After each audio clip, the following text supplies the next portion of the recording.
जय यीशु। आप सभी लोगों को हम और एक बार यीशु के सामर्थ्यवान नाम पे अभिवादन करते हैं। हालेलुया।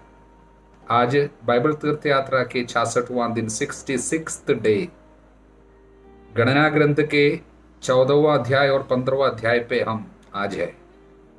साथ में स्तोत्र संज्ञा 24 पे और लूकस के सुसमाचार के 22 में। गणना ग्रंथ के विषय में फादर ने आपसे कहा, बहुत ही महत्वपूर्ण संदेश अपने जीवन के लिए प्रभु इस किताब पे प्रकट कर रहे हैं। विशेषकर आजकल हम में अनेक लोग, अनेक परिवार महसूस कर रहे हैं कि जीवन में कुछ विलंब है, यानी कुछ डिले, समय पे कुछ नहीं होती है, आशीर्वाद समय पे नहीं आते और लाइफ जो है आगे आगे बहुत बहुत धीमी गति से बढ़ती है। जो आशीर्वाद हमको आज मिलना है और जितने तेजी से लाइफ को आगे बढ़ने के लिए प्रभु चाहते हैं, शायद हमें अनेक लोगों में ये पूरी नहीं होती है। उसके कारण क्या है? उन कारणों को बहुत ही सुंदर रीति से इस किताब पे पवित्र आत्मा प्रकट कर रहे हैं। प्रियजनों, इसलिए इस अध्याय की व्याख्या करने के पहले थोड़ी सी पिछले अध्याय के 11वां अध्याय से जो बातें प्रभु प्रकट कर रहे हैं उसको संक्षिप्त में और एक बार हम देखेंगे। 11वां अध्याय में हमने देखे थे उन्होंने क्या किया।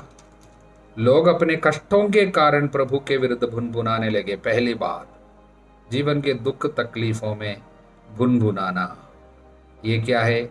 आशा नहीं रह जाती है, प्रभु पे भरोसा की कमी है। साथ में प्रभु है, संग संग चल रहे हैं, उन पे भरोसा की कमी के कारण जीवन के दुखों में हम भुनभुनाते हैं।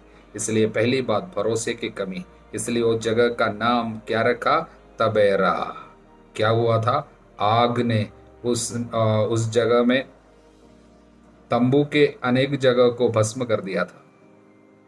आगे बढ़ने में ये रुकावट है। दूसरी बात, वहां पर क्या हुआ?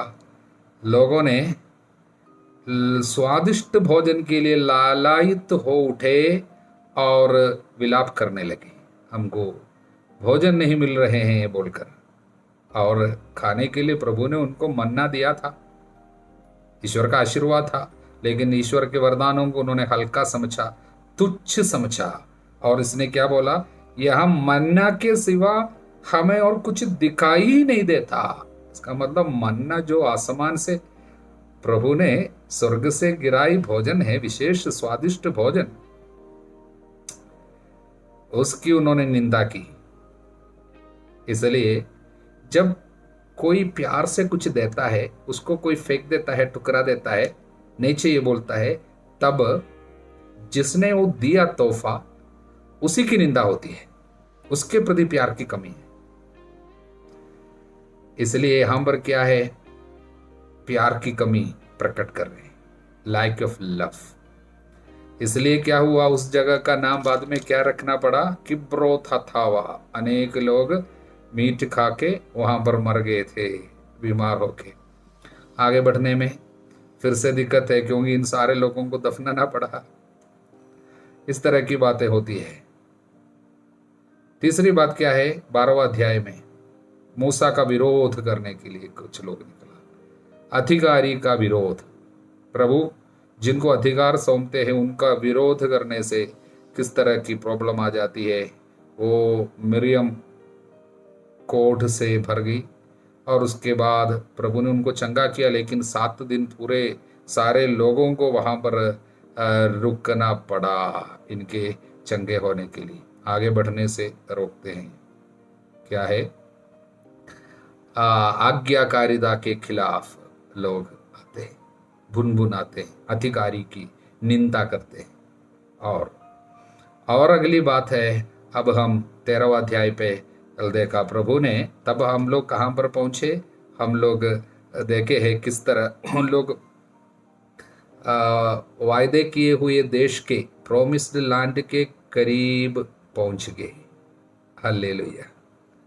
अब दो कदम आगे बढ़ाए तो इन लोग चुने हुए जो वायदा किया हुआ देश पे हम लोग पहुंच जाएंगे। उतने करीब आ गए और वहां पर क्या हुआ है, आगे जाकर देश के ठोह लगाने के लिए 12 लोग गए, उन लोग वापस आए और बुरे बुरे संदेश फैलाए। उन लोग क्या बोल रहे हैं? उन लोगों ने बोला वहाँ पर देश सब अच्छा है, देखिए वहाँ से हम लोग फल लाए हैं, बहुत सुंदर फल, वो सब है, लेकिन क्या हुआ वहाँ पर हमने जो निवासी को देखे वो तो बड़े बलवान हैं, नगर सुरक्षित और बहुत बड़े हैं। वहाँ पर हम राक्षसी लोग जैसे अनाक के वंशजों को भी देखा है, वहाँ पर जाना नहीं है। हमने वहाँ भीम काय लोगों को देखा और उनकी तुलना में हम अपने को टिड्डियाँ समझते थे, और हम वहाँ पर जाएंगे तो उन लोग हमको खा लेगा, ऐसा बोल। यानी निराशा का शब्द। जीवन के दुखों के समय में, एक परेशानी आते समय किस तरह का शब्द बोलते हैं। इसमें दो लोग उनको रोकने की कोशिश जरूर किया। कालेब मूसा के विरुद्ध बुनबुनाने वाले लोगों को शांत किया और कहा हम वहां चले, उस देश को अपने अधिकार में कर ले, हम उसे जीतने में समर्थ है। किंतु जो व्यक्ति उनके साथ गए थे उन लोग बोला नहीं नहीं, हम उन लोगों का सामना नहीं कर सकते क्योंकि वो हमसे बलवान है। और इसलिए 14वां अध्याय वचन 1, सारा समुदाय ये बातें सुनकर जोर से चिल्लाने लगा, रात भर विलाप करता रहा। सारे समुदाय ने और इस्राएली सारे समुदाय मूसा और हारून के विरुद्ध बुनबुनाने लगे, अच्छा होता हम मिस्र देश में ही मर गए होते, हम वही मर गए होते, और प्रभु हमें उस देश में क्यों ले जाना चाहता है? इसलिए कि हम तलवार के घाट उतार दिए जाए, हमारी स्त्रियां और बच्चे शत्रुओं द्वारा लूट लिए जाए, हमारे लिए ये अच्छा होता हम फिर मिस्र लौट जाए। कितनी निंदा का शब्द है। इस पर दो लोग फिर से सामने आया। कौन? जोशुआ जो है, नून के पुत्र जोशुआ और यफुन्ने के पुत्र कालेब, ये दोनों गए थे देश में ठोक लगाने वालों के साथ। 12 लोगों में 2 जने, उन लोगों ने वस्त्र फाट कर कहा, यानी उन लोग अपना दुख प्रकट करता है। वो देश एक अनुपम देश है जिसके निरीक्षण के लिए हम गए थे। यदि हम पर प्रभु की कृपा है और हमें उस देश में जरूर बसा देगा। सचमुच वो एक ऐसा देश है जहां दूध और मधु की नदियां बहती है, परंतु तुम प्रभु के विरुद्ध विद्रोह मत करो, उस देश में रहने वालों से मत डरो। डरना प्रभु के साथ विद्रोह है। कारण क्या है? प्रभु संग संग रहते हुए इतने बड़े चमत्कार किए थे, उनको भूल जाना इतने कम समय में, इतने इतने इतने समय के अंदर इन लोगों ने सब कुछ भूल गया। मिस्र में प्रभु ने कितना महान कार्य किया, मरुभूमि में किस तरह उनको संभाला था। प्रभु की शक्ति को, सामर्थ्य को कम समझते हैं और परेशानी को बड़ा समझते हैं। इसलिए हम लोग रोते कलपते हैं और निराशा का शब्द बोलते हैं। मतलब निराशा का शब्द और डर का शब्द, परेशानी के समय में परेशानी को बड़ा दिखाते हुए, बड़ा समझते हुए इस तरह निराशा का शब्द बोलना प्रभु के साथ विद्रोह है, प्रभु के अधिकार को टुकराते हैं, अविश्वास का प्रकटन है, लैक ऑफ फेथ प्रकट करता है। इसलिए प्रभु की महिमा वहां पर उस समय दिखाई पड़े और प्रभु ने क्या पूछा? ये लोग कब तक मेरी निंदा करते रहेंगे? डर का शब्द प्रभु की निंदा है, अविश्वास का शब्द प्रभु की निंदा है। इस तरह का शब्द बोलना बहुत खतरनाक चीज होगा। इसलिए प्रभु कहता है यहां पर एक महामारी होगी, लोग मर जाएंगे। महामारी के पीछे इस तरह का शब्द हो सकता है। लेकिन तुरंत मूसा विनती करने आए, मध्यस्थ प्रार्थना। देखिए, प्रभु के न्याय के अनुसार पाप के अनुसार विपत्ति आनी चाहिए। पाप का दंड वो ईश्वर का न्याय है। पापी को अगर दंड नहीं मिलता है तो ईश्वर की तरफ से अन्याय होगा। वो जब कोई किसी के विरुद्ध अन्याय करता है और उनके ऊपर विपत्ति नहीं आई और उनको दंड नहीं मिला, तो ईश्वर की ओर से वो अन्याय। इसलिए हर पाप में दंड छिपा हुआ रहता है। इसलिए प्रभु के न्याय के अनुसार इनके ऊपर महामारी और दंड आने वाला था। लेकिन प्रभु में और एक चीज है, न्याय और दया। प्रियजनों, इसलिए तुरंत मूसा ने प्रभु की दया को पकड़ लिया। प्रभु न्याय के अनुसार महामारी आने वाली थी और तब इन्होंने ईश्वर की दया को पकड़ लिया और उनके पुराने वायदाओं को दावा किया और याद दिलाया प्रभु को। तब जाके महामारी की बातें वहां से टल गई। लेकिन एक बात जरूर आई, उसको टुकरा नहीं सके। वो क्या बात है? वो अमलेकी और कनानी लोग तराइयों में रहते, इसलिए कल तुम मुड़कर लाल समुद्र की ओर होकर उजाड़ खंड जाओ। वचन 25। मैं कहता हूं गणना ग्रंथ के सबसे दुखदाई शब्द यही है। अध्याय 14 वचन 25। देखिए, 2 कदम आगे बढ़ने पे इन लोग कनान देश में पहुंच सकते थे, लेकिन इन लोगों ने कहा हमसे नहीं होगा, मर जाएगा, उधर जाके हम लोग जीत नहीं पाएगा। इसलिए प्रभु अब कहते हैं, मैंने तुम्हारे मुंह से जो शब्द निकलते सुना वो तुम्हारे साथ होगा। और इसलिए प्रभु कहता है, तुम लोगों ने बोला आगे जाने से विपत्ति है, हम मर जाएगा, इसलिए पीछे मुड़ो। देखिए, लाल समुद्र वहां से होकर आए थे। अब प्रभु बोलता है लाल समुद्र के और होकर उजाड़ खंड जाओ, पीछे मुड़। अब रास्ता बदल रहा है, इस्राएलियों को पीछे जाना पड़ रहा है।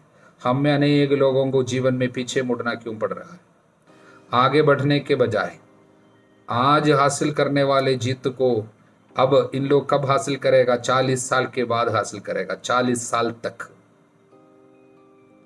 इस तरह विपत्ति आने के पीछे नकारात्मक सोच और शब्द है, विश्वास भरी शब्द नहीं निकलते हैं। प्रभु ने कहा तुम्हारे मुंह से जो शब्द निकलते हैं उसी के अनुसार तुम्हारे साथ होगा।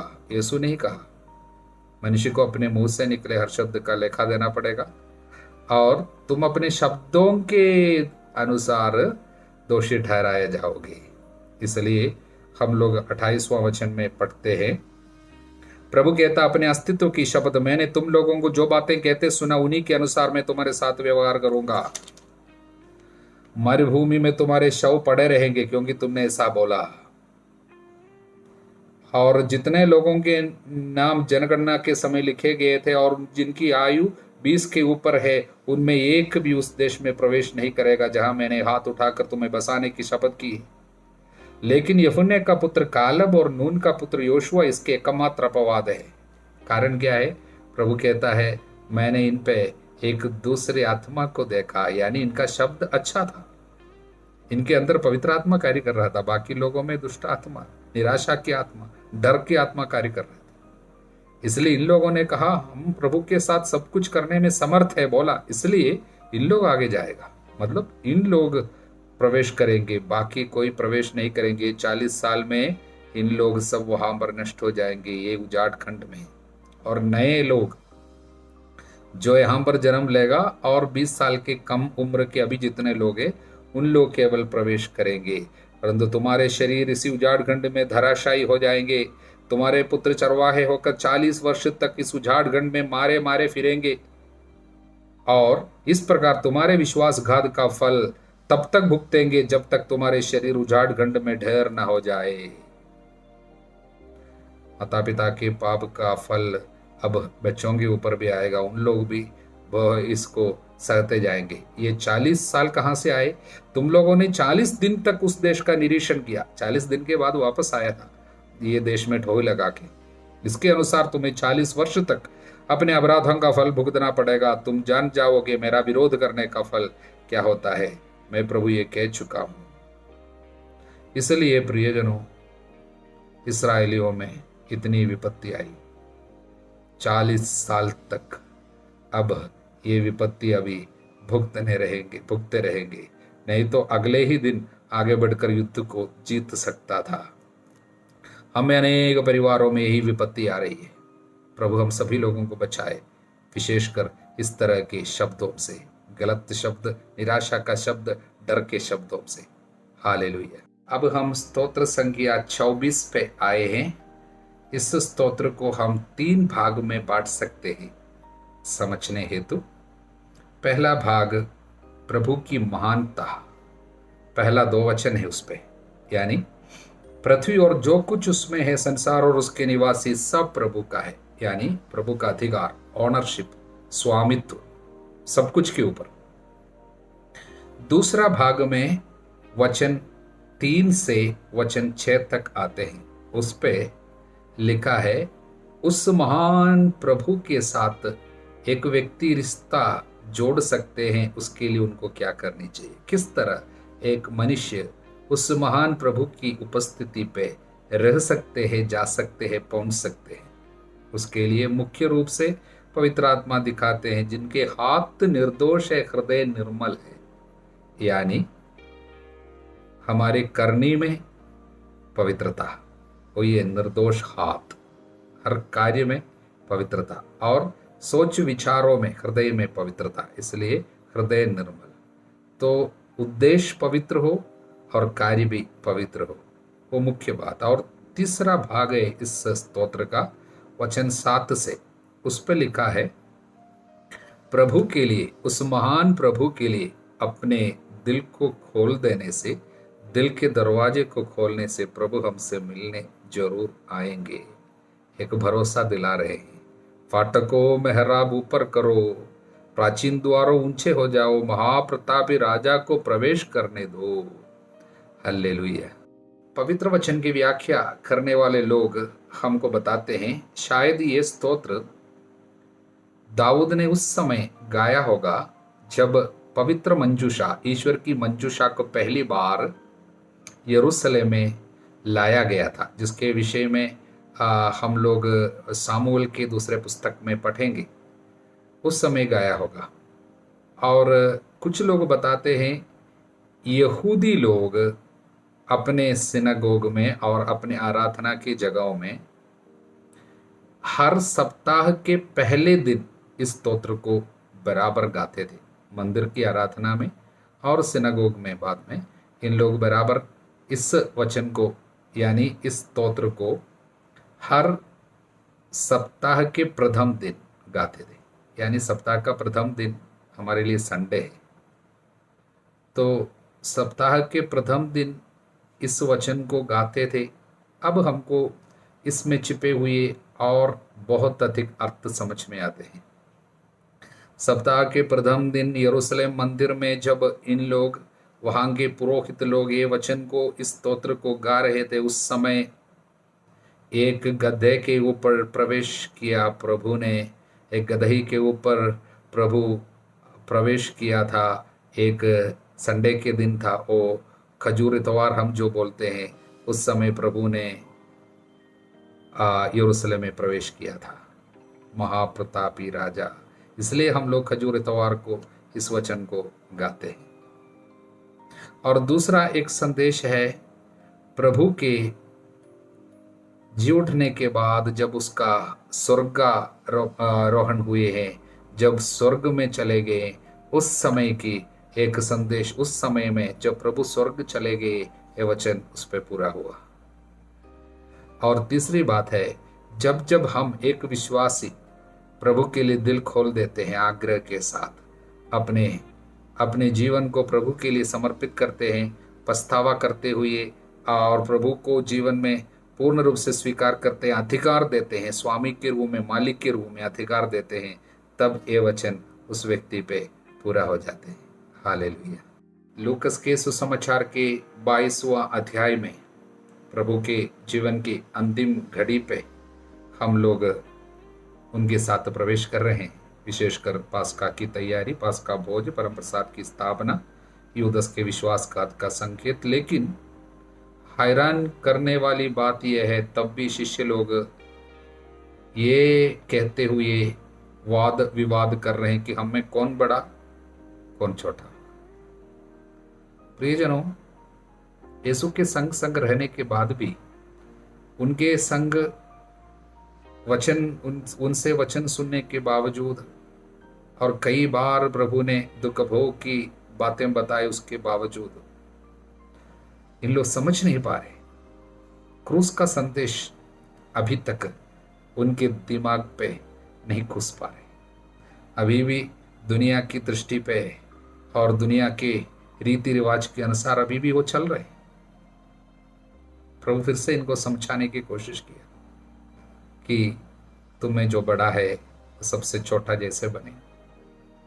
प्रभु अपने शिष्यों को कितना बर्दाश्त करता है, मैं सोचता हूँ, हैरान हो जाता हूँ। इतने साल तक इनको समझाने पर भी कुछ समझ में नहीं आता, फिर भी वो गुस्सा नहीं करता। प्रभु प्यार से समझाते हैं। और प्रभु ने एक बात कहा, सिमोन सिमोन, शैतान को तुम लोगों को गेहूं की तरफ अटकने की अनुमति मिली है। तुम लोगों को गेहूं की तरफ अटकने की अनुमति शैतान को मिली है, परंतु मैंने तुम्हारे लिए प्रार्थना की है जिससे तुम्हारा विश्वास नष्ट ना हो। प्रभु की प्रार्थना, उनकी मध्यस्थ प्रार्थना के द्वारा ही हम बच सकते हैं। एक व्यक्ति कितना भी उत्साह मन में रखे, हम अपने से कुछ नहीं कर सकते। ऊपर की कृपा से ही हम सब बच सकते हैं, कितने भी बड़े आदमी क्यों ना हो। हमें उसकी जरूरत है। उनके दुख भोग की योग्यता से वो जो मध्यस्थ प्रार्थना कर रहे हैं वो हमें बचाएंगे। लेकिन प्रभु एक महत्वपूर्ण बात सिखाया, मैंने प्रार्थना किया इसलिए तुम वापस आओगे। जब तुम फिर सही रास्ते पे आ जाओगे तो अपने भाइयों को भी संभालोगे। इसका मतलब क्या है?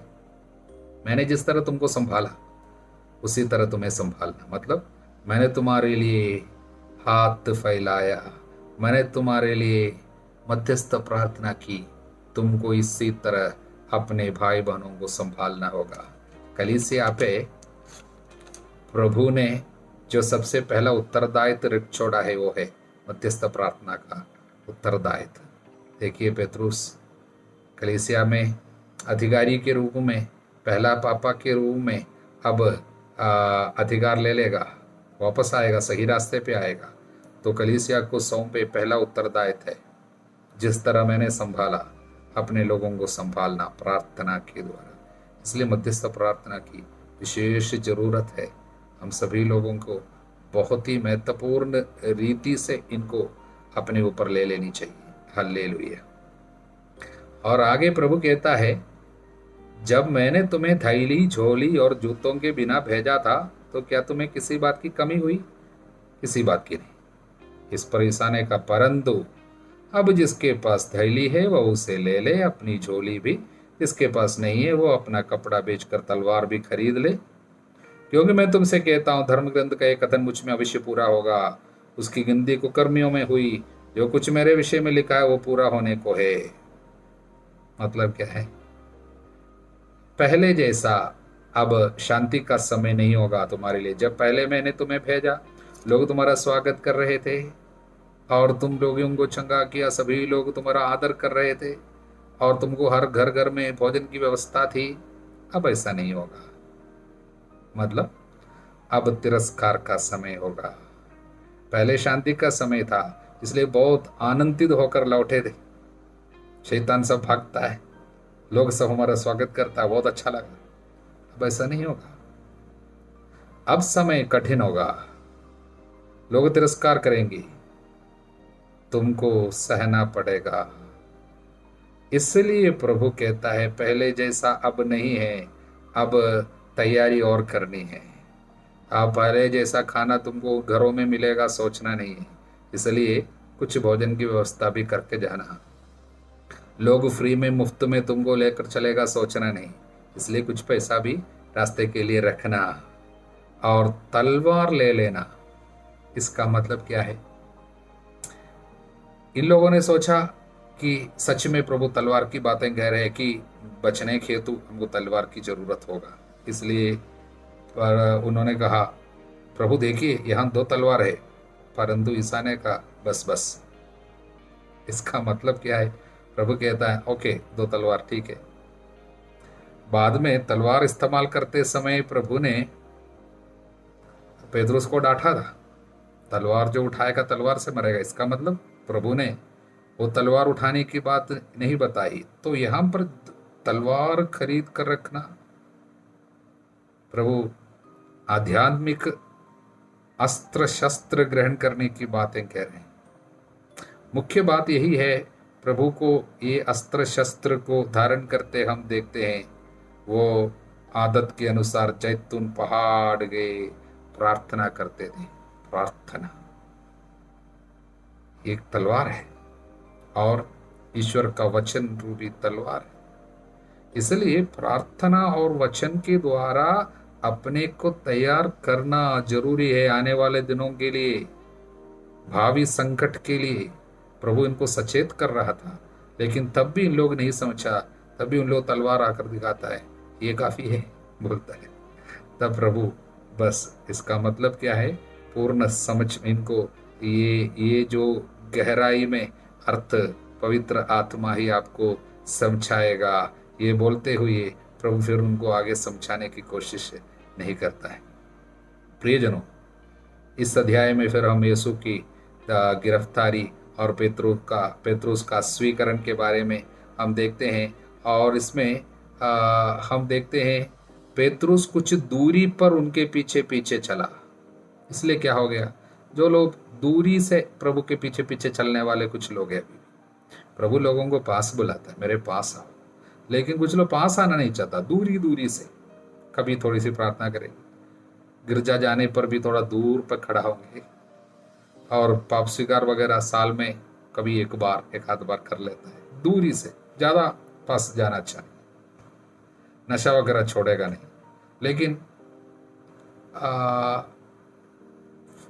क्या है, 40 का समय छोड़ देगा, बाकी समय में मिलेगा। ये सब दूरी से प्रभु के पीछे जाने वाले लोग हैं। तब क्या होगा, पेतरुस जो दूरी से पीछे पीछे चला, इसलिए क्या होगा, लोग प्रांगण के बीच में आग जलाकर उसके चारों ओर बैठ रहे थे, पेतरुस भी उनके साथ बैठ गया। जो दूरी से प्रभु के पीछे जाने वाले लोग इस तरह शत्रु के प्रभु के शत्रु लोगों ने आग जलाकर आग ताप रहा था, पेतरुस भी उधर बैठ गया, शरीर को सुख दे, आग ताप रहा था।